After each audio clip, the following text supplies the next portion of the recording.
The Scarlet Letter, written by Nathaniel Hawthorne, narrated by Elly, Leonard. Section 1 of The Scarlet Letter. The Scarlet Letter by Nathaniel Hawthorne. The Custom House. Introductory to The Scarlet Letter. It is a little remarkable that, though disinclined to talk over much of myself and my affairs at the fireside and to my personal friends, an autobiographical impulse should twice in my life have taken possession of me in addressing the public. The first time was 3 or 4 years since, when I favoured the reader, inexcusably and for no earthly reason that either the indulgent reader or the intrusive author could imagine, with a description of my way of life in the deep quietude of an old manse. And now, because, beyond my deserts, I was happy enough to find a listener or two on the former occasion, I again seize the public by the button, and talk of my 3 years' experience in a custom house. The example of the famous P.P., clerk of this parish, was never more faithfully followed. The truth seems to be, however, that when he casts his leaves forth upon the wind, the author addresses, not the many who will fling aside his volume, or never take it up, but the few who will understand him better than most of his schoolmates or life-mates.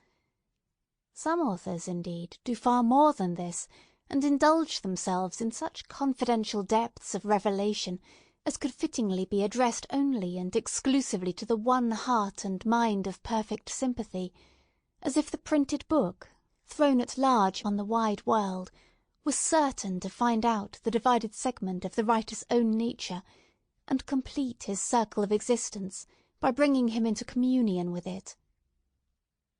It is scarcely decorous, however, to speak at all, even where we speak impersonally.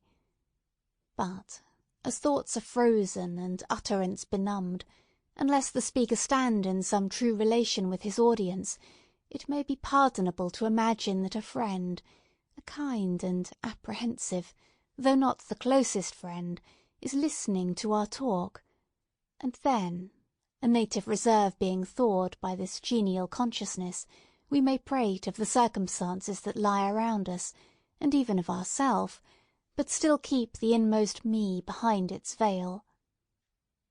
To this extent, and within these limits, an author, methinks, may be autobiographical, without violating either the reader's rights or his own. It will be seen likewise that this custom-house sketch has a certain propriety, of a kind always recognised in literature, as explaining how a large portion of the following pages came into my possession, and as offering proofs of the authenticity of a narrative therein contained. This, in fact, a desire to put myself in my true position as editor, or very little more, of the most prolix among the tales that make up my volume. This, and no other, is my true reason for assuming a personal relation with the public.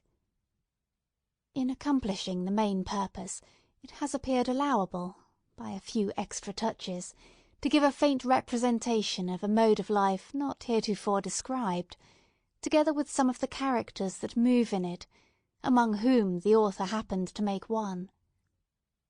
In my native town of Salem, at the head of what, half a century ago, in the days of old King Derby, was a bustling wharf, but which is now burdened with decayed wooden warehouses, and exhibits few or no symptoms of commercial life, except perhaps a bark or brig, half-way down its melancholy length, discharging hides, or, nearer at hand, a Nova Scotia schooner, pitching out her cargo of firewood.